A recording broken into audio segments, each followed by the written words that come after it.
मेरे पिता को जब पता चला कि सिस्टर मुझसे प्यार करती है तो उन्होंने मुझे सीधे उससे शादी करने के लिए मजबूर कर दिया।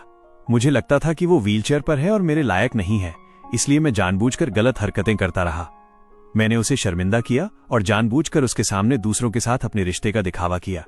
लेकिन किसे पता था, जिंदगी और मौत के उस पल में वो मेरे लिए अपनी जान तक देने को तैयार हो जाएगी। मरने से पहले ही मुझे अपनी गलती का एहसास हुआ और जब मुझे दोबारा मौका मिला मैंने कसम खाई कि अब मैं उसे सिर पर बिठाकर रखूंगा, उसकी हर हीन भावना को मिटा दूंगा। व्हीलचेयर पर बैठी बाई निंगबिंग को देखते ही मेरी आंखों से आंसू बह निकले। तुम रो क्यों रहे हो? उसने धीमी आवाज में पूछा। हमने तो पहले ही तय किया था कि ये सिर्फ एक नकली शादी है। तुम बहुत जल्द विदेश जाकर अपना सपना पूरा कर लोगे। मैं व्हीलचेयर पर हूं, मैं तुम पर बोझ नहीं बनूंगी। उसकी एक भी बात मेरे कानों में नहीं जा रही थी। मैंने उसे कसकर गले लगा लिया और आंसू रुक ही नहीं रहे थे। आगे तुम मत रो, उसने सहमते हुए कहा। मैं वादा करती हूं तुम्हारे विदेश जाने से पहले हम तलाक ले लेंगे। मैं शादी का रिकॉर्ड भी मिटा दूंगी। मेरी आवाज भर्रा गई थी। निंगबिंग, मुझे माफ कर दो, उसने हैरानी से कहा। पागल, माफी किस बात की? उसने अपना हाथ उठाया जैसे मेरा चेहरा छूना चाहती हो, लेकिन बीच में ही रुक गई। उसे याद आ गया कि मैं उसका छूना पसंद नहीं करता। वो चुपचाप अपना हाथ वापस खींच ली और पछतावा मेरे अंदर लहरों की तरह उमड़ने लगा। मैं बस रोता ही रहा, इतना कि आवाज तक टूटने लगी। तब उसने नरमी से कहा, अब मत रो, जाकर आराम कर लो। सूप ठंडा हो गया है, मैं उसे गर्म कर देती हूं। वो मुझे छूने की हिम्मत भी नहीं कर रही थी। एक हाथ में सूप था और दूसरा अपनी टांग पर रखा हुआ था। उसे लगा कि मैं नशे में हूं और इस शादी को स्वीकार नहीं करने की वजह से ही मैंने शराब पी है। उसे लगा कि मैंने बहुत सहा है। मैं शर्म से खुद को छुड़ाकर बिस्तर में जाकर लेट गया। तभी व्हीलचेयर के पहियों की आवाज आई। मेरा दिल जोर से धड़कने लगा। क्या वो जा रही है? नहीं, मैं उसे जाने नहीं दे सकता। मैंने तुरंत उसका हाथ पकड़ लिया। निंगबिंग, मत जाओ, यहीं रहो, मेरे साथ रहो, हम साथ सोते हैं। बाई निंगबिंग का पूरा शरीर कांप गया, जैसे बिजली सी उसके शरीर में दौड़ गई हो। उसका दिल बेकाबू हो गया। वो जानती थी कि उसे इस पल में नहीं बहना चाहिए, लेकिन उसके मुंह से बस यही निकला, तुम सच में बहुत पी चुके हो। लेकिन उसका शरीर उसके दिमाग से पहले जवाब दे गया। ठीक है। उसका जवाब मिलते ही मैंने उसका हाथ छोड़ दिया और बिस्तर में थोड़ा अंदर सरक गया ताकि उसके लिए जगह बन सके। बिस्तर पर खाली जगह देखकर उसके दिल में खुशी की लहर दौड़ गई। उसे यकीन नहीं हो रहा था कि मैंने खुद उसे अपने पास बुलाया है। भले ही वो जानती थी कि ये सिर्फ नशे में कही हुई बात है, फिर भी वो उसे सच मान बैठी। वो धीरे धीरे बिस्तर पर चढ़ी और लेट गई। उसने अपने हाथों को सावधानी से सीने पर रख लिया। उसके लिए बस इतना ही काफी था। अगर वो मेरे साथ एक ही बिस्तर पर सो सके तो वही उसके लिए सबसे बड़ी खुशी थी। मैं ऐसा नहीं सोच रहा था। हम दोनों के बीच दूरी जैसे आसमान जितनी थी, लेकिन मैं एक पल में पलटकर उसके पास पहुंच गया। इस अचानक नजदीकी से बाई निंगबिंग पूरी तरह डर गई और वहीं जम गई। अब क्या करूं? क्या मुझे अपना हाथ हटा लेना चाहिए? उसका दिमाग एकदम खाली हो गया था। घबराहट में वो हिल भी नहीं पा रही थी। थोड़ी देर बाद उसे मेरे बराबर सांस लेने की आवाज सुनाई दी। तब जाके उसने हिम्मत की और मेरे पास लेटे हुए मुझे देखने लगी। मेरा चेहरा तो पहले ही उसके दिल में बस चुका था, जिसे वो अपने मन में न जाने कितनी बार देख चुकी थी। फिर भी वो मुझे देखकर कभी थकती नहीं थी। उसकी नजरें बस मेरे सोते हुए चेहरे पर टिकी रहीं और हट ही नहीं रही थीं। वो रात उसके लिए बहुत खूबसूरत थी। वो आंखें बंद भी नहीं करना चाहती थी, बस पूरी रात चुपचाप मुझे देखती रही। लेकिन रात ज्यादा देर तक नहीं रही। उसे पता था मैं कभी उसका नहीं हो सकता। मैं जल्द ही विदेश जाकर अपने प्यार और सपनों का पीछा करने वाला था। सुबह होने से पहले ही बाई निंगबिंग चुपचाप उठ गई, जैसे कोई चोरी कर रहा हो। वो धीरे धीरे बिस्तर से उतरी और वापस अपनी व्हीलचेयर पर बैठ गई। जाने से पहले उसने एक बार मुझे देखा। मैं अभी भी गहरी नींद में था। फिर वो चुपचाप वहां से चली गई। अपने कमरे में वापस आकर बाई निंगबिंग व्हीलचेयर पर बैठी खिड़की के बाहर देखने लगी। आसमान धीरे धीरे उजाला होने लगा। कुछ ही देर में सुबह की लालिमा फैल गई और सूरज धीरे धीरे उगने लगा। उधर मैं शायद पहली बार इतनी सुकून भरी नींद सोया था। बिस्तर नरम था और बहुत गर्म भी। अच्छी नींद के बाद मैं जल्दी से तैयार होकर नीचे चला गया। डाइनिंग टेबल पर जैसे ही परिवार ने मुझे देखा, उनके चेहरे पर खुशी साफ नजर आ रही थी। लेकिन मेरे दिल में एक अजीब सा एहसास उठा। मुझे एहसास हुआ कि मैंने उन्हें बहुत चोट पहुंचाई है। शादी तय होने के बाद से मैंने कभी चैन से नहीं रहने दिया। मैं उनके साथ बैठकर खाना तक नहीं खाता था और जहां मैं होता था वहां बाई निंगबिंग को आने भी नहीं देता था। मैंने सच में पापा और आंटी का दिल तोड़ दिया था। मेरा छोटा भाई भी मुझसे डरने लगा था, वो बस चुपचाप मुझे देखता रहता था। बाई निंगबिंग की मां सुन वॉर्निंग घबराई हुई मेरे पास आई। उसकी आंखों में चिंता थी और थोड़ा सा पछतावा भी। आ गए तुम खाने के लिए? क्या खाओगे? मैं और बना देती हूं। उसे लगता था कि उसकी बेटी से शादी करना मेरे लिए एक समझौता था, लेकिन वो जानती थी कि उसकी बेटी मुझसे प्यार करती है, इसलिए उसने मेरी हर जिद और गुस्से को सह लिया। तभी मेरे पिता गुस्से में बोल पड़े, कब तक ऐसे ही नासमझ बने रहोगे? बाई निंगबिंग में आखिर क्या कमी है? तुम्हारी आंखें खराब हो गई हैं क्या? पास में हीरे जैसा इंसान है और तुम बेकार चीजों के पीछे भाग रहे हो।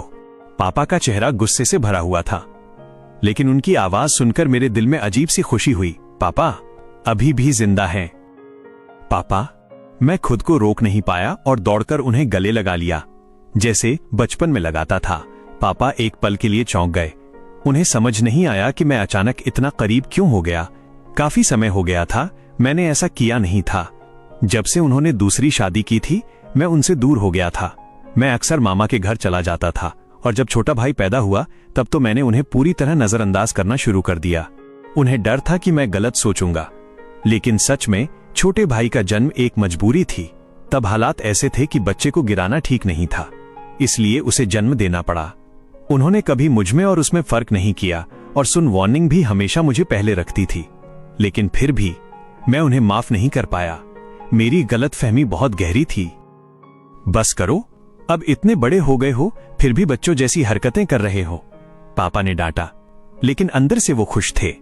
खाना है तो चुपचाप खाओ, नहीं खाना तो मत खाओ और अपनी आंटी को परेशान मत करो।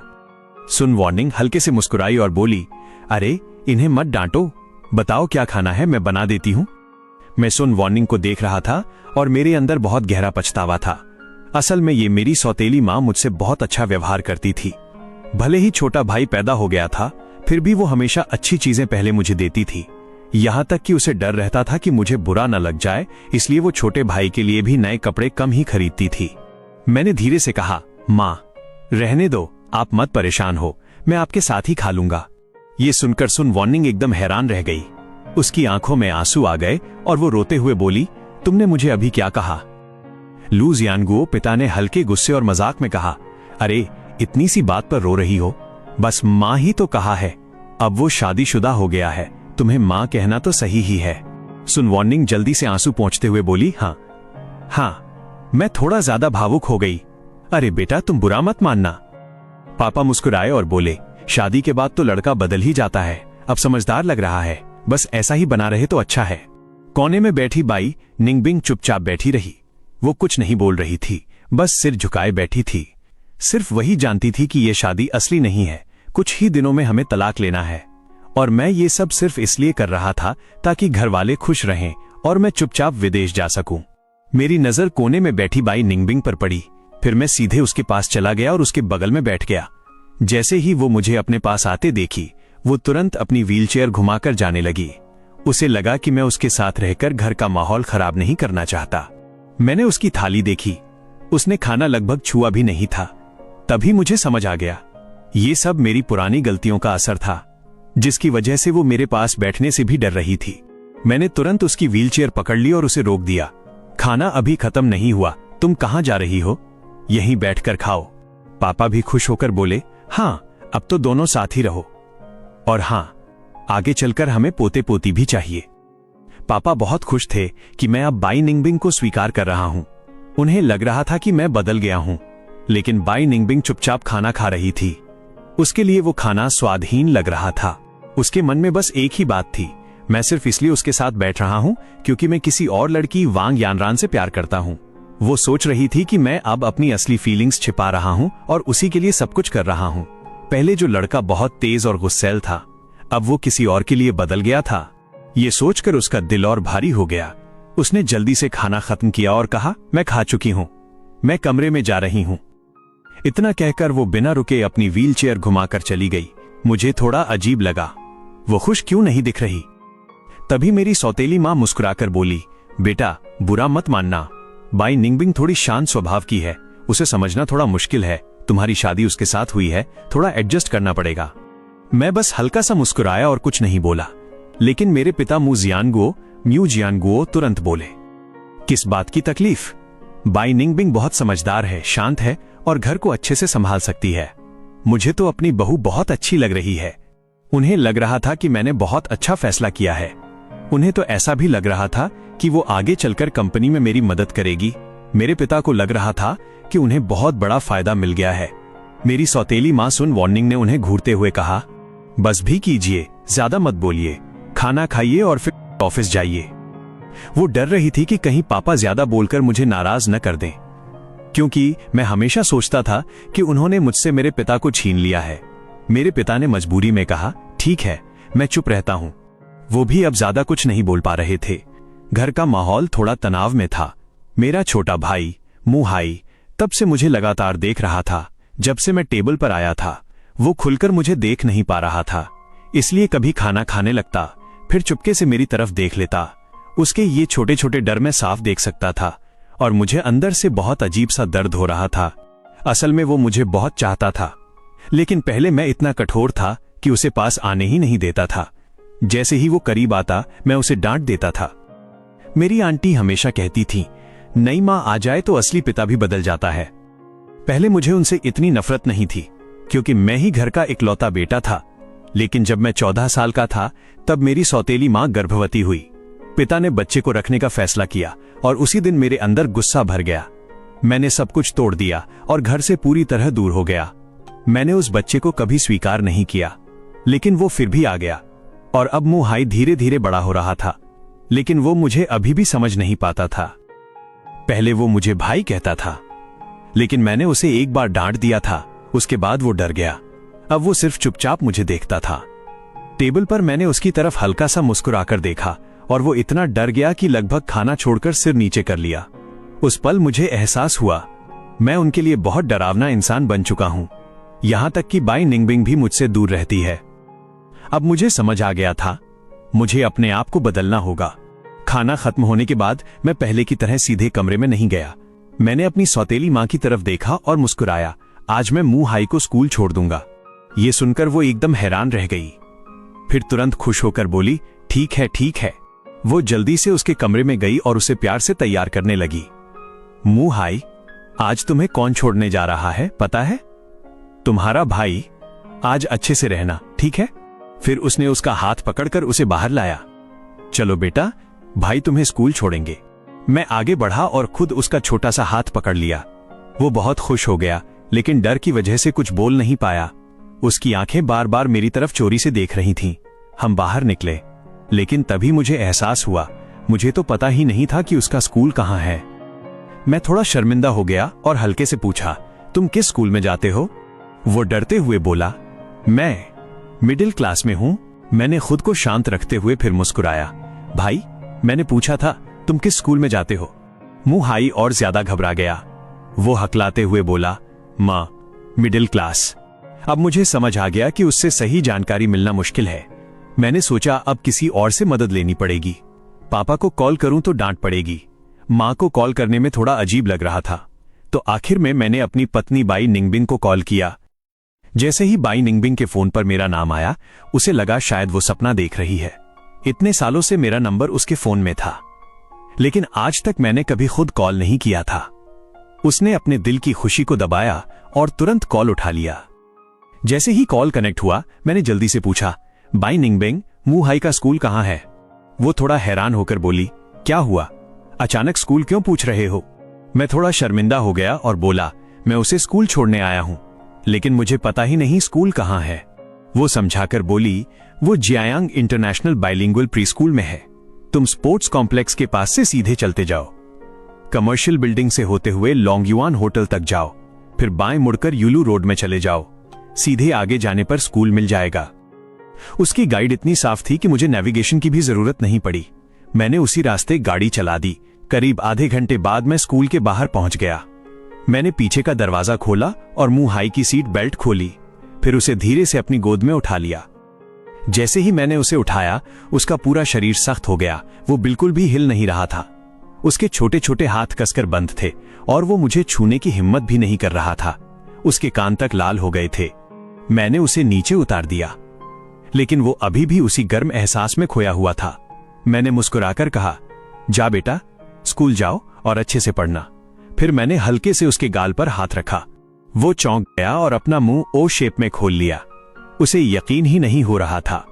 मैंने उसके सिर पर भी हाथ फेरा और फिर से मुस्कुराया। वो शर्म से नीचे देखने लगा, लेकिन अंदर से बहुत खुश था। उसका दिल खुशी से भर गया था। आज उसे लग रहा था कि मैं बहुत बदल गया हूं। मैं इतना नरम हो सकता हूं, उसने कभी सोचा भी नहीं था। उसके मन में बस एक ही बात थी, काश भाई हमेशा ऐसे ही रहें, मैं तो सारे खिलौने भी दे दूं। उधर जैसे ही मैंने फोन रखा, बाई निंगबिंग खुद व्हीलचेयर लेकर नीचे आ गई। जैसे ही सुन वार्निंग नीचे आई, वो बहुत खुश हो गई। वो मेज साफ करते हुए बोली, देखो निंगबिंग, अब तुम्हारा पति समझदार बनने लगा है। तुम भी हमेशा अकेले मत रहा करो, उससे थोड़ा बात किया करो। धीरे धीरे वो तुम्हें पसंद करने लगेगा। वो अपनी बेटी को देखकर बहुत खुश थी। उसके मन में निंगबिंग बस एक शांत और सीधी लड़की थी। उसे लगता था कि मैं बस अपनी उम्र के कारण नहीं समझ पा रहा हूं, लेकिन असल में लड़के तो हमेशा थोड़ी चुलबुली लड़कियों को पसंद करते हैं। बाई निंगबिंग अपनी मां को इतनी खुश देखकर कुछ नहीं बोली। वो उनकी खुशियों को तोड़ना नहीं चाहती थी, लेकिन उसे सच पता था, मैं ये सब सिर्फ उन्हें शांत रखने के लिए कर रहा हूं, ताकि मैं आसानी से विदेश भाग सकूं। उसने चुपचाप एक गिलास पानी लिया और अपनी व्हीलचेयर लेकर ऊपर चली गई। मैं अपने छोटे भाई को छोड़कर घर लौट रहा था। रास्ते में मुझे अपने एक रिश्तेदार शायू XEAYU का कॉल आया। जैसे ही उसका नाम देखा, मेरे अंदर गुस्सा भर गया। पुरानी यादें वापस आ गईं। पिछले जन्म में मैंने परिवार और रिश्तों को बहुत ज्यादा महत्व दिया था। मैं अपने मामा के परिवार की बातों में आ गया था। उन्होंने मुझे बार बार समझाया कि मेरी सौतेली मां और उसका बेटा मेरे हक छीन लेंगे, लेकिन असल में वही लोग मेरे घर को हथियाना चाहते थे। मैंने फोन देखकर हल्का सा हंस दिया। इस बार मैं ऐसे रिश्तों से दूर रहूंगा। मैंने खुद को संभाला और कॉल उठा लिया। शायू, क्या हुआ? उसने तुरंत गुस्से में कहा, भाई, मैंने सुना है कि चाचा ने तुम्हें बाई निंगबिंग जैसे अपाहिज से शादी करने पर मजबूर किया है। ये बहुत गलत है। घर की सारी अच्छी चीजें सौतेले परिवार को दे दी और अब तुम्हें एक अपाहिज से शादी करनी पड़ रही है। वो लगातार उसे अपाहिज कहती जा रही थी, बहुत गुस्से में बोल रही थी, लेकिन मुझे पता था वो अंदर से बाई निंगबिंग से जलती है। मैं हल्के और शांत मगर सख्त स्वर में बोला, अपाहिज हो तो क्या हुआ? इस बार मैंने फैसला कर लिया है, कोई भी बाई निंगबिंग को छू भी नहीं सकता। मैंने ठंडेपन से आगे कहा, तुम्हारी खबरें तो बहुत तेज हैं, और हां, अब से उसके बारे में कभी भी अपाहिज शब्द मत कहना। वो अब तुम्हारी भाभी है। शायू मेरी बात सुनकर एकदम हैरान रह गई। तुम तो पहले बाई निंगबिंग को बिल्कुल पसंद नहीं करते थे, अब अचानक इतना बदल कैसे गए? 180 डिग्री कैसे घूम गए तुम? मैंने जानबूझकर अनजान बनते हुए पूछा, क्या हुआ? कोई समस्या है? वो जल्दी से बोली, नहीं नहीं, कुछ नहीं। फिर उसने बात छुपाते हुए कहा, मैं बस हैरान हूं, तुम अचानक बाई निंगबिंग के बारे में इतना अलग क्यों सोचने लगे? मैंने खुद को एक हल्के स्वभाव वाले इंसान की तरह दिखाया और बोला, बस ऐसे ही। अब मुझे लगने लगा है कि वो दिखने में काफी अच्छी है, तो ये शादी भी बेकार नहीं है। मेरे इस जवाब से वो थोड़ा अटक गई। उसे लगा था कि मैं बदल गया हूं, लेकिन असल में मैं बस उसके सुंदर चेहरे के कारण उसे पसंद कर रहा हूं। उसने मन ही मन सोचा, अभी भी वही बेवकूफ है। फिर उसने जानबूझकर बात बढ़ाई, तो अब क्या करोगे? मैंने दिखावटी उदासी से कहा, क्या करूं? वैसे भी वो मुझे पसंद नहीं करती। छोड़ो, अब मेरे पास बाई निंगबिंग है, मुझे किसी और के पीछे भागने की जरूरत नहीं। ये सुनकर शायू तुरंत घबरा गई। असल में वो चाहती थी कि मैं किसी और लड़की जियांग नी की तरफ आकर्षित हो जाऊं, ताकि वो खुद मौके का फायदा उठा सके। वो जल्दी से बोली, इतनी जल्दी हार मत मानो, शायद वो भी तुम्हें पसंद करती हो, बस शर्माती हो। मैं तुम्हारी और जियांग नी की मुलाकात करवा देती हूं, तुम दोनों अच्छे से बात कर लेना। ये सुनकर मेरे अंदर ठंडी हंसी आ गई। मैं सोचने लगा, मैं कितना बेवकूफ था पहले। हर बार जब मैं जियांग नी से मिलता था, शायू हमेशा वहां होती थी और मुझे कभी शक भी नहीं हुआ। मैं उसे अपना समझता रहा और ये भी नहीं सोचा कि वो हमेशा मेरी मुलाकातें कैसे आसानी से करवा देती थी। अब समझ आया, ये दोनों शायद पहले से ही मिले हुए थे। मैंने सीधे मना नहीं किया, कुछ बातें अब हिसाब करने वाली थीं। मैंने हल्के से कहा, ठीक है, अगर ऐसा है तो मैं उससे एक बार और मिल लेता हूं। वह बोली, ठीक है, मैं जैसे ही उससे मिलने का समय तय कर लूंगी तुम्हें भेज दूंगी। शायू समझ गई थी कि मैं अभी भी जियांगनी को नहीं भूला हूं। इस सोच से वो अंदर ही अंदर बहुत खुश थी। उसे लग रहा था कि मैंने अभी तक उसे छोड़ नहीं पाया हूं। मैंने फोन रख दिया। मैं गाड़ी चला रहा था कि रास्ते में एक मिठाई की दुकान आ गई। मैंने बिना सोचे गाड़ी रोक दी। मुझे याद आया कि बाई निंगबिंग को मिठाइयां बहुत पसंद है, इसलिए मैं उसके लिए कुछ लेने अंदर चला गया। दुकान के अंदर एक लड़का और लड़की जोर जोर से झगड़ रहे थे। लग रहा था कि लड़की ने धोखा दिया है और लड़के ने उसे पकड़ लिया है। लड़की तेज आवाज में चिल्ला रही थी, शू यीफिंग, तुम निकम्मे हो, तुम अपनी पत्नी को संभाल नहीं सकते तो किसी और से रोक क्यों रहे हो? मुझे कोई फर्क नहीं पड़ता, मैं तुम्हें छोड़ रही हूं। इतना कहकर वो ऊंची एड़ी के जूते पहनकर घमंड से वहां से चली गई। वो आदमी अपने सूजे हुए गाल को सहला रहा था। उसकी आंखों में गुस्सा और दर्द साफ दिख रहा था। उस पल वो लड़की से बेहद नफरत कर रहा था। मैं जाने ही वाला था, लेकिन तभी उस लड़की ने शू यीफिंग एक्सू यीफेंग नाम जोर से बोला। मैं वहीं रुक गया। ये नाम सुनते ही मेरा दिमाग तुरंत एक्टिव हो गया। जियांगमी के सबसे भरोसेमंद लोगों में एक आदमी था जिसका नाम भी शू यीफिंग था। वो बहुत चालाक और खतरनाक दिमाग वाला इंसान था, और सबसे बड़ी बात, वो जियांगनी के प्रति पूरी तरह वफादार था। जियांगनी की कंपनी को मजबूत बनाने में उसका बहुत बड़ा हाथ था। ये नाम मैं कैसे भूल सकता था? अगर मुझे दोबारा मौका मिला है तो मुझे जियांगनी की ताकत को पहले ही तोड़ना होगा। अगर ये वही आदमी है तो अभी ये शायद जियांगनी से मिला भी नहीं होगा, तो ये सही समय है उसे अपनी तरफ करने का। मैंने ध्यान से उस आदमी को देखा और हैरान रह गया। वो सच में वही शू यीफिंग था, लेकिन इस वक्त उसकी हालत बहुत खराब थी। उसकी पत्नी ने उसे धोखा दिया था और उसे थप्पड़ भी पड़ा था। मैं समझ गया, जब इंसान कमजोर होता है तभी उसे बदला जा सकता है। अगर मैं अब उसकी मदद करूं तो आगे चलकर वो मेरे लिए बहुत उपयोगी साबित होगा और वो पूरी ताकत से मेरे लिए काम करेगा। शू यीफिंग भले ही थोड़ा कठोर और तेज दिमाग वाला इंसान था, लेकिन उसकी एक खास बात थी, वो भरोसेमंद और एहसान मानने वाला था। मैं सीधे उसके पास गया और मुस्कुराते हुए बोला, शू शानशेंग, क्या आप नौकरी बदलने में दिलचस्पी रखते हैं? वो मुझे ऊपर से नीचे तक देखकर हल्का सा मुस्कुराया। छोटे भाई, तुम्हारी पढ़ाई थोड़ी कम लगती है। क्या मैं तुम्हें किसी अमीर आदमी जैसा लगता हूं? अगर धोखा ही देना है तो किसी असली अमीर से सीखो। मैं भी मुस्कुरा दिया और बोला, आप गलत समझ रहे हैं, मैं मजाक नहीं कर रहा हूं। मैं मू ग्रुप का बड़ा बेटा हूं। मैं आपको हमारे ग्रुप में शामिल होने का ऑफर दे रहा हूं। हम आपको आपकी मौजूदा सैलरी से 2 गुना देंगे और एक मैनेजमेंट पोजीशन भी देंगे। पोजीशन अभी बड़ी नहीं होगी, लेकिन आपकी क्षमता देखकर जल्दी प्रमोशन मिलेगा।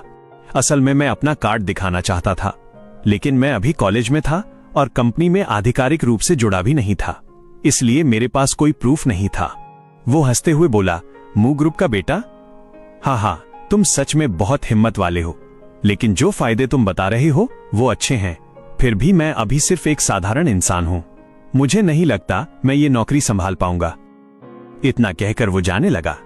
मैंने जल्दी से उसे रोका। शू शानशेंग, आप एच यूनिवर्सिटी में फाइनेंस के टॉपर रहे हैं, आप में क्षमता नहीं है, ऐसा कैसे हो सकता है? ये सुनकर वो रुक गया। उसे लगा कि मैं शायद कोई धोखेबाज नहीं हूं। मैंने बात आगे बढ़ाई, अगर मुझे आपकी क्षमता पर भरोसा नहीं होता तो मैं आपको ऐसे नहीं बुलाता। अगर आपको भरोसा नहीं है तो अपना नंबर दे दीजिए, हमारी कंपनी का एचआर आपसे संपर्क करेगा। वो थोड़ा सोच में पड़ गया, फिर बोला, ठीक है, दे देता हूं। मुझे अचानक याद आया कि उसकी पत्नी ने उसे छोड़ दिया था और उसका एक छोटा बेटा भी था। मैंने हाथ में ली हुई मिठाई उसे देते हुए कहा, ये अपने बेटे के लिए रख लीजिए और उम्मीद है कि आप जल्द ही मू ग्रुप से जुड़ेंगे। वो एक पल के लिए हैरान रह गया। उसे लगने लगा कि मैंने उसकी पूरी जानकारी पहले से पता कर रखी है। वो मिठाई लेकर बिना कुछ बोले चला गया। मैं फिर दुकान के अंदर गया और बाई निंगबिंग के लिए दूसरी मिठाई खरीद ली। मैं घर पहुंचा और सीधे बाई निंगबिंग को ढूंढने लगा। मैंने सौतेली मां सुन वार्निंग से पूछा, मां, निंगबिंग कहां है? वो मुझे देखकर जल्दी से पानी लाने लगी और बोली, बेटा आ गए? थक गए हो क्या? पानी पी लो। मैंने देखा कि वो बहुत प्यार से मेरी देखभाल कर रही थी। मैंने कहा, मां, मैं ठीक हूं, आप आराम करिए। निंगबिंग कहां है? ये सुनकर वो बहुत खुश हो गई। वो तो ज्यादातर अपने कमरे में ही रहती है, अगर तुम चाहो तो उसे बाहर घुमाने ले जाया करो। मैंने मुस्कुराकर कहा, ठीक है मां, मैं उसका ध्यान रखूंगा। आप आराम करिए, मैं ऊपर जाता हूं। उसी समय बाई निंगबिंग ऊपर गलियारे में खड़ी थी। उसने मेरी बात सुन ली। मैं उसका ध्यान रखूंगा, ये सुनकर उसके दिल में हल्का सा झटका लगा। अगर ये सिर्फ दिखावा भी है तो भी ये काफी है। जैसे ही मैंने ऊपर कदम रखा, वो तुरंत अपनी व्हीलचेयर लेकर कमरे में चली गई। मैंने दरवाजा खटखटाया, निंगबिंग, मैं अंदर आ सकता हूं? बाई निंगबिंग ने मेरी आवाज सुनी, लेकिन उसने जवाब नहीं दिया। वो बस कंप्यूटर के सामने बैठ गई और ऐसा दिखाने लगी जैसे वो पढ़ाई कर रही हो। मैं मिठाई लेकर सीधे कमरे में चला गया और दरवाजा खोलते ही अंदर आ गया। मैंने पूछा, निंगबिंग, तुम क्या कर रही हो? बाई निंगबिंग चुप रही, लेकिन उसके अंदर गुस्सा और उलझन दोनों थे। उसे लग रहा था कि मैं किसी और के लिए उसे नजरअंदाज करके अब उसके कमरे में आ रहा हूं। मैंने उसके जवाब का इंतजार नहीं किया, सीधे जाकर मिठाई उसकी टेबल पर रख दी। रास्ते में तुम्हारे लिए लाया हूं, चक्कर देखो अच्छा है या नहीं। मैंने पैक खोला और केक का टुकड़ा उठाकर उसके पास बढ़ा दिया, लेकिन बाई निंगबिंग मुझे देख रही थी। उसकी मुस्कान भले ही सुंदर थी, लेकिन उसके दिल में दर्द बढ़ रहा था। उसे पता था कि मैं ये सब सिर्फ विदेश जाने के लिए कर रहा हूं। मेरे दिल में उसके लिए कोई सच्चा प्यार नहीं है।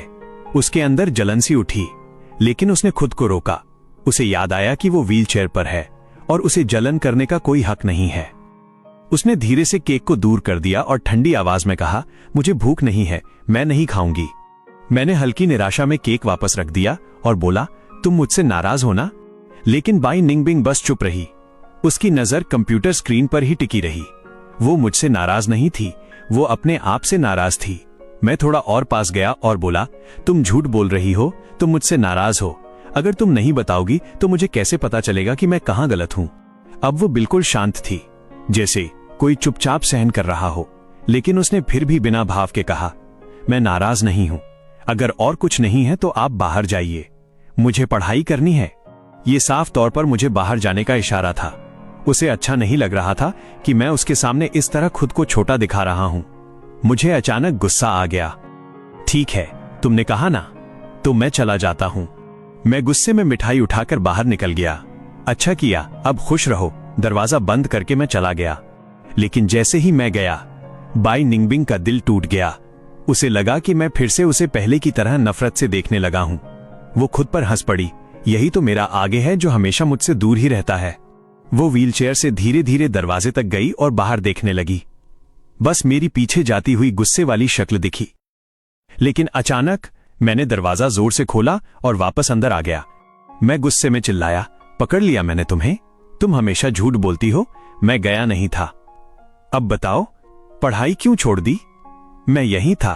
पहले मुझे थोड़ा गुस्सा आ रहा था, लेकिन फिर मुझे याद आया कि पिछले जन्म में वो मुझे कितना चुपचाप और सच्चे दिल से प्यार करती थी। इसलिए मैं जानबूझकर कमरे के बाहर ही रुका रहा। जैसा सोचा था, कुछ ही देर बाद व्हीलचेयर की आवाज आई। मैं मन ही मन मुस्कुरा दिया। ये बेवकूफ अभी भी वैसी ही है। बाई निंगबिंग के चेहरे पर पकड़े जाने जैसी कोई घबराहट नहीं थी। उसने बस शांत होकर कहा, तुम अभी तक गए नहीं हो? मैं नीचे पानी पीने गई थी, लेकिन उसके कानों की हल्की लालिमा उसे बेनकाब कर रही थी। मैंने हल्की मुस्कान के साथ कहा, पानी पीना था ना? तो रुको, मैं अभी नीचे जाकर तुम्हारे लिए ले आता हूं। इतना कहकर मैंने मिठाई उसके हाथ में रख दी और तेजी से नीचे चला गया। बाई निंगबिंग कुछ पल के लिए वहीं खड़ी रह गई। उसे समझ ही नहीं आया कि मैं अभी तक गया क्यों नहीं। कुछ ही देर में मैं वापस ऊपर आ गया पानी लेकर। मैंने कहा, लो, पानी ले आ गया। अब ठीक हो? अब जाकर आराम से पढ़ाई करो। फिर मैंने उसे हल्के से व्हीलचेयर पर वापस बैठा दिया। तुम पढ़ाई करो, मैं तुम्हें परेशान नहीं करूंगा। मैं बस कुछ सामान सेट कर देता हूं। इतना कहकर मैं उसके कमरे में इधर उधर देखने लगा और उसके कपड़ों की अलमारी खोलने लगा। मेरे मन में एक ही बात चल रही थी, अब शादी हो गई है तो अलग अलग कमरे में क्यों रहें? एक साथ रहना ही सही है। बाई निंगबिंग मुझे देख रही थी। मैं उसके कपड़े एक एक करके बाहर निकाल रहा था। उसका चेहरा उलझन से भर गया। उसे लग रहा था कि शायद मैं गुस्सा हूं और उसे कमरे से निकाल रहा हूं। उसने पूछा भी नहीं, बस मुझे देखती रही।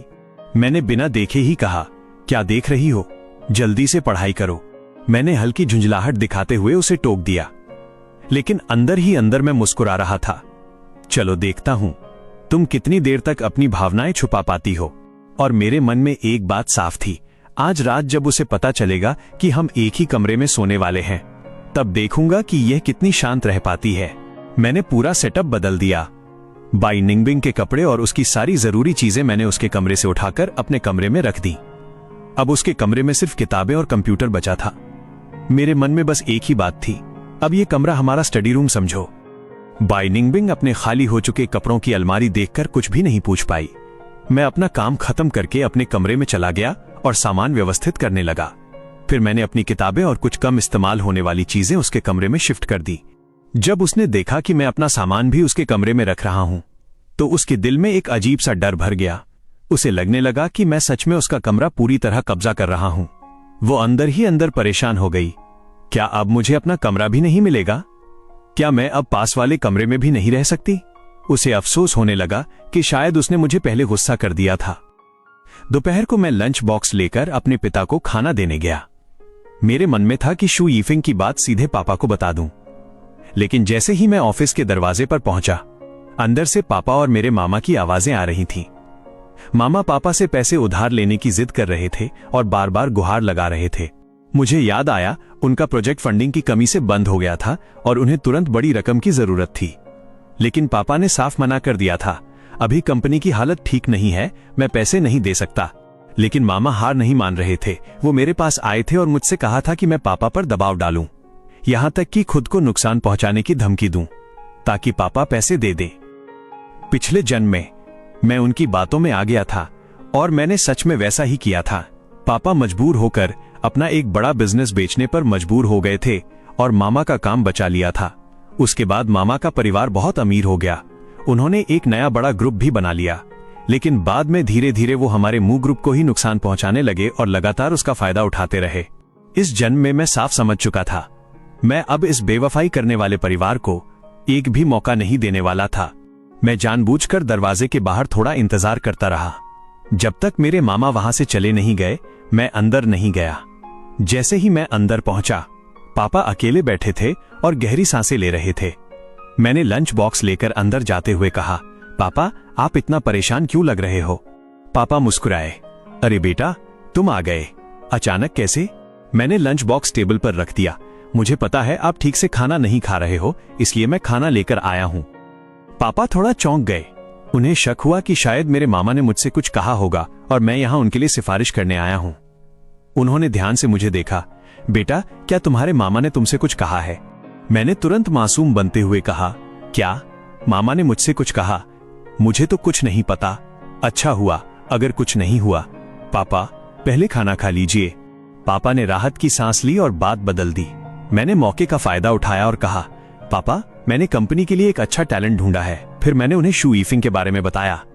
पापा थोड़ा मुस्कुराए और बोले, ठीक है, अगर तुम इतने भरोसे से कह रहे हो तो हम उसे हायर कर लेते हैं। अच्छे लोग खुद अपनी जगह बना लेते हैं। उन्होंने ये बात मुझे खुश करने के लिए मान ली, लेकिन साफ था कि असली फैसला उसकी क्षमता पर ही होगा। मैं खुश होकर बोला, थैंक यू पापा, आप देखेंगे मेरा फैसला गलत नहीं होता। पापा हंस पड़े। अच्छा, तो फिर बताओ तुमने बाई निंगबिंग को क्यों चुना? वो तुम्हें ठीक क्यों नहीं लगती थी? मैं तुरंत घबरा गया। नहीं, वो तो बहुत अच्छी है, मैं अब उससे अच्छे से रहूंगा। पापा हल्के से मुस्कुराए और मेरे सिर पर हाथ रखा। उनकी आंखों में उम्मीद थी कि मैं सच में बदल रहा हूं। इसी बीच घर पर बाई निंगबिंग पूरे घर में अपने कपड़े ढूंढ रही थी, लेकिन उसे कुछ नहीं मिला। वो चुपचाप अपने कमरे में लौट गई और सोचने लगी कि मैं आखिर उसे कहां भेजने वाला हूं। मैं पापा के साथ खाना खत्म करके कंपनी से निकल आया और पापा ने एचआर को कॉल करके शू यीफिंग की भर्ती पक्की कर दी। अब मुझे भरोसा हो गया कि काम हो गया है। मैं घर वापस आ गया। हाथ में खाली लंच बॉक्स था। मैं सीधे ऊपर चला गया। मेरे दिमाग में था, कुछ दिन की छुट्टी और है, उसके बाद कॉलेज शुरू हो जाएगा। मुझे पढ़ाई भी संभालनी है, खासकर फाइनेंस और मैनेजमेंट, और शायद कुछ नया सीखना होगा। उधर बाई निंगबिंग अपने कमरे में बेचैनी से बैठी थी। उसे समझ नहीं आ रहा था कि मैं क्या कर रहा हूं। वो चाहती थी कि मैं आऊं, लेकिन डर भी रही थी। आखिर उसने खुद को शांत करने के लिए कहा, मैं नीचे पानी पी लेती हूं, शायद वो मुझे देख पाए। वो नीचे आई और पूछा, तुम नीचे क्या कर रहे हो? सुन वार्निंग ने उसे देखकर पूछा, बेटा नीचे क्यों आए हो? वो धीरे से बोली, पानी पीने।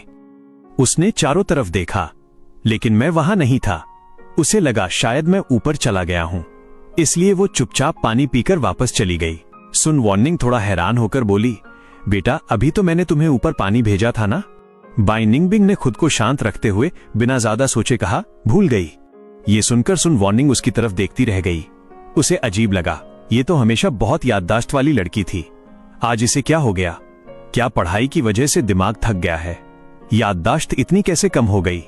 उधर मैं अपने कमरे में बैठा किताबें देख रहा था, लेकिन एक भी पन्ना समझ नहीं आ रहा था। सारे शब्द पहचान में आ रहे थे, लेकिन पूरा मिलाकर सब किसी पहेली जैसे लग रहे थे। 10-15 साल पुराना कॉलेज का ज्ञान भी अब जैसे गायब हो गया था। मैंने सिर पकड़ लिया और खुद ही उठकर बाई निंगबिंग के कमरे में चला गया। मुझे अपनी पुरानी रखी हुई किताबें ढूंढनी थीं। जैसे ही मैं कमरे में आया, बाई निंगबिंग की नजर सीधे मुझ पर टिक गई। वो मुझे बिना पलक झपकाए देख रही थी। मैं किताबों के ढेर में ढूंढने लगा और कुछ किताबें निकाल लीं। फिर मैंने मुड़कर देखा और उसकी आंखों से मेरी नजर टकरा गई। मैं शरारती मुस्कान के साथ उसके पास गया। क्या देख रही हो? मेरे चेहरे पर फूल उगे हैं क्या? उसके लिए मेरा चेहरा कोई नया नहीं था। उसने मेरे चेहरे को हजारों बार अपने मन में सोचा था, इसलिए जैसे ही मैं पास आया वो एकदम जम सी गई। मेरी सांसें उसके बहुत करीब थीं।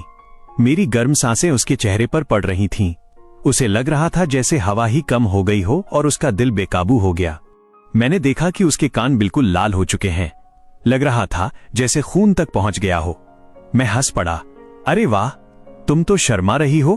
कान कितने लाल हो गए हैं। मैंने मजाक में हाथ बढ़ाया, जरा देखने तो दो। लेकिन अचानक वो घबरा गई और बिना सोचे मेरा हाथ पकड़ लिया। फिर जैसे ही उसे एहसास हुआ कि उसने मुझे छू लिया है, वो तुरंत बिजली जैसी प्रतिक्रिया में मेरा हाथ छोड़ देती है। उसका ये अचानक रिएक्शन देखकर मैं खुद चौंक गया। क्या कर रही है ये? मेरा हाथ पकड़ भी लिया और छोड़ भी दिया। मैं अंदर ही अंदर हैरान था। ये क्या हो रहा है? इसे मैं पसंद हूं या नहीं, समझ ही नहीं आ रहा। मैं पूरी तरह कंफ्यूज हो गया था। बाई निंगबिंग तुरंत सिर झुका लेती है और बहुत हल्की आवाज में कहती है, आगे। सॉरी, मैंने जानबूझकर आपको नहीं छुआ। मेरा इरादा गलत नहीं था। मैं कुछ पल रुक गया। मुझे समझ आया कि वो सिर्फ इसलिए डर रही थी कि कहीं मैं गुस्सा न हो जाऊं। उसका ये डर बहुत ज्यादा था, इतना कि वो खुद को बहुत छोटा समझ रही थी। मेरा दिल थोड़ा नरम पड़ गया। मैंने हल्के से हाथ हिला दिया। मैं गुस्सा नहीं हूं। सॉरी, किस बात का? छू लिया तो क्या हो गया? कोई नुकसान थोड़ी हुआ है। बाई निंगबिंग ने यह सुनकर अचानक ऊपर देखा और जब उसे यकीन हुआ कि मैं गुस्से में नहीं हूं, तो उसके चेहरे से तनाव थोड़ा कम हुआ। लेकिन अचानक मैंने उसकी कलाई पकड़ ली। मैंने पूछा, बाई निंगबिंग, तुम मुझसे इतना डरती क्यों हो? क्या मैंने पहले कभी तुम्हें कुछ गलत कहा है? उसके शरीर में अचानक तनाव आ गया, जैसे वो एकदम जम गई हो। उसका दिमाग खाली हो गया और मेरी पकड़ की गर्माहट उसे बहुत ज्यादा महसूस होने लगी। मैंने फिर पूछा, क्या हुआ? बोल क्यों नहीं रही हो? मैंने उसके सामने हाथ हिलाया ताकि वो वापस होश में आए। बाई निंगबिंग अचानक सचेत हुई और घबराकर अपना हाथ मेरे हाथ से खींच लिया। फिर उसे कसकर अपनी गोद में रख लिया। मैं उसकी हालत देखकर हल्का सा मुस्कुराया। अगर नहीं बताना चाहती तो मत बताओ, लेकिन अब से तुम मुझे छू सकती हो। मैंने इजाजत दे दी है। इतना कहकर मैं झुका और उसके गाल पर हल्का सा किस कर दिया। मैं मुस्कुराते हुए बोला, ये रहा मेरा ऑफिशियल स्टैंप। फिर मैं किताब लेकर कमरे से बाहर चला गया और उसे वहीं चुपचाप बैठा छोड़ दिया। बाई निंगबिंग अकेली रह गई। वो वहीं बैठी रही और बार बार अपने उस गाल को छूती रही जहां मैंने उसे किस किया था। वो पूरे दिन यूं ही बैठी रही, दोपहर से लेकर रात तक, जैसे समय रुक गया हो। रात होते होते एक छोटी सी आवाज आई, भाई खाना खा लो। छोटा मुंह हाई छोटे छोटे कदमों से ऊपर आया और हमें बुलाने लगा। मैं तुरंत दरवाजा खोलकर बाहर आया और उसे गोद में उठा लिया। वो बहुत तेजी से सांस ले रहा था। मैं मुस्कुराया और बोला, ठीक है, चलो खाना खाते हैं। फिर मैं दूसरे कमरे की तरफ गया और बोला, निंगबिंग, खाना खाने चलो। मैंने दरवाजा खोला, लेकिन अंदर कमरा अंधेरा था और कोई जवाब नहीं आया। चांदनी की रोशनी में देखा तो वो अभी भी उसी हालत में बैठा था जैसा मैं दोपहर में छोड़कर गया था। मैं मन ही मन सोचने लगा, तारांकन, ये सच में मेरे किस्से इतना शौक हो गया है क्या? अब इसका इलाज भी मुझे ही करना पड़ेगा। मैंने धीरे से एमयू है की आंखें बंद कर दी और फिर अचानक झुककर बाई निंगबिंग को हल्का सा किस कर दिया। मैं बोला, होश में आ जाओ, खाना नहीं। खाना क्या? बाई निंगबिंग अचानक घबरा गई। उसे एहसास ही नहीं हुआ कि मैं कब उसके पास आ गया। उसके मन में आया, अभी फिर से उसने मुझे किस किया। उसके कान तुरंत लाल हो गए, लेकिन रात का अंधेरा उसे छुपा रहा था। मैंने सामान्य आवाज में कहा, चलो खाना खाने नीचे चलो, थोड़ी देर के लिए आंखें ढक लो, मैं लाइट ऑन करने वाला हूं। इतना कहकर मैंने लाइट जला दी। तेज रोशनी से कमरा भर गया और मैंने म्यू है की आंखों से हाथ हटा लिया। म्यू है ने मासूमियत से पूछा, भाई आपने मेरी आंखें क्यों बंद की थी? मैं बिना झिझक बोला, क्योंकि अचानक तेज रोशनी से आंखों को नुकसान हो सकता है। मेरे पीछे चल रही बाई निंग बिंग ये सुनकर हल्की मुस्कान रोक नहीं पाई। डाइनिंग टेबल पर म्यू है ने मुझे देखकर पूछा, भाई क्या मैं आपके पास बैठ सकता हूं? मैंने तुरंत कहा, बिल्कुल बैठो। मैंने उसे उठाकर अपनी बगल की कुर्सी पर बैठा दिया और उसका छोटा सा कटोरा भी पकड़ लिया। सनवन निंग ये सब देखकर मुस्कुरा उठी और बोली, खून का रिश्ता सच में अजीब होता है। म्यू है बचपन से ही तुम्हारे साथ बहुत जुड़ा हुआ है। जब वो पैदा हुआ था तो तुम्हें देखते ही उसकी आंखें तुम्हें फॉलो करने लगती थीं। जब तक तुम नजर से दूर नहीं हो जाते तब तक वो देखता रहता था। आज उसे मुझे और एमयू है को ऐसे साथ देखकर बहुत खुशी हो रही थी। मुजियन गो मुस्कुराकर मजाक में बोला, ये छोटा शैतान तो अब हमें ही भूल गया है। भाई मिल गया तो माँ बाप सब पीछे रह गए। फिर वो हंसकर बोला, चलो अब तुम तीनों भी एक दूसरे को खाना खिलाओ। मैंने मुस्कुराकर कहा, मैं भाई को खिलाता हूँ और भाई मुझे खिलाएगा। एमयू है ने अपना छोटा सा कटोरा मेरी तरफ सरका दिया और दूर रखी हुई डिश की तरफ इशारा करते हुए बोला, भाई मुझे वो वाला चाहिए। मैं मुस्कुराया और उसे एक निवाला परोस दिया। फिर पूछा, और क्या चाहिए? एमयू है उत्साह से प्लेट की तरफ इशारा करने लगा, ये भी और ये भी। सनवन निंग ये देखकर रोक नहीं पाई और बोली, अरे बेटा बस करो, इतना सारा नहीं खा पाएगा वो। लेकिन म्यू है ने मुंह फुला लिया, मैं खा सकता हूं। यह सुनकर सनवन निंग हंस पड़ी और बोली, ठीक है पहले अपना कटोरा खत्म करो, फिर भाई तुम्हें और दे देंगे। म्यू है तुरंत ध्यान से खाना खाने लगा और मैं उसे देखकर मुस्कुरा रहा था। उसकी मासूमियत मुझे बहुत प्यारी लग रही थी। दूसरी तरफ बाई निंग बिंग चुपचाप खाना खा रही थी, लेकिन उसकी नजर लगातार मेरी और एमयू है की बातचीत पर थी। उसके मन में विचार चल रहे थे, ये सब अभिनय नहीं लग रहा, ये सच में बदल गया है क्या, या फिर वो बस जाने से पहले परिवार के साथ समय बिता रहा है। ये सोचकर उसके अंदर एक अजीब सा दर्द उठ गया। वो धीरे से हाथ नीचे ले गई और मेज के नीचे खुद को हल्का सा चुभा लिया ताकि वो होश में रहे। वो खुद से कहने लगी, तुम क्या सोच रही हो? तुम बस एक व्हीलचेयर पर हो। सिर्फ एक किस की वजह से तुम इतना सोचने लगी हो? ये सब तुम्हारी कल्पना है। उसने खुद को जबरदस्ती शांत किया और उसका चेहरा फिर से ठंडा और भावहीन हो गया। उधर म्यू है ने खुशी से अपना खाली कटोरा ऊपर उठा दिया। देखो मैंने पूरा खा लिया। मैंने उसके सिर पर हाथ फेरा और मुस्कुराकर कहा, शाबाश, बहुत अच्छे से खाया है, एक भी दाना नहीं छोड़ा। खाना खत्म होने के बाद एमयू है मेरे गोद में बैठकर अपनी प्री स्कूल किताब खोलकर पढ़ने लगा। वो बहुत ध्यान से एक एक पन्ना पढ़ रहा था। लगभग आधे घंटे बाद सनवन निंग नीचे आई और बोली, चलो बेटा अब तुम्हें नहाना है और सोना है। लेकिन म्यू है जाने को तैयार नहीं था। वो अभी भी मेरे साथ खेलना चाहता था। जब वो नहीं गया, सनवन निंग उसे उठाने के लिए आगे बढ़ी, लेकिन अचानक एमयू है तेजी से मेरे गले लग गया और मुझे कसकर पकड़ लिया। उसने धीरे से पूछा, भाई क्या तुम कल फिर वैसे ही रहोगे या फिर से पहले जैसे हो जाओगे? उसकी आवाज में डर था। उसे सबसे ज्यादा डर इस बात का था कि कहीं मैं फिर से वही पुराना सख्त भाई न बन जाऊं। मैं उसकी बात सुनकर हल्का सा भावुक हो गया।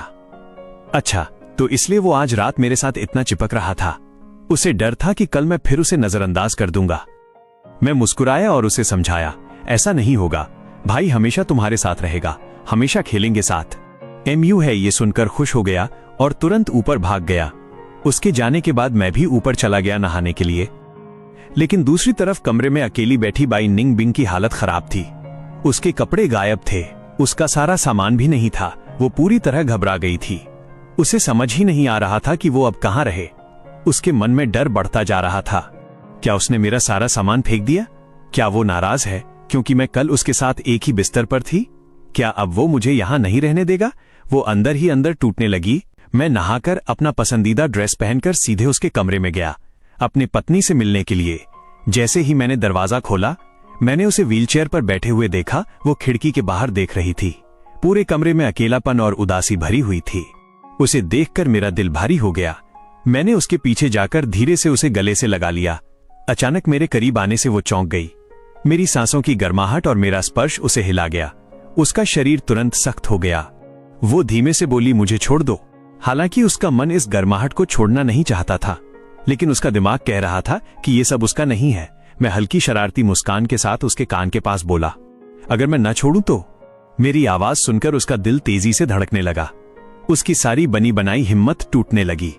लेकिन मैंने जवाब का इंतजार नहीं किया और उसे छोड़ दिया।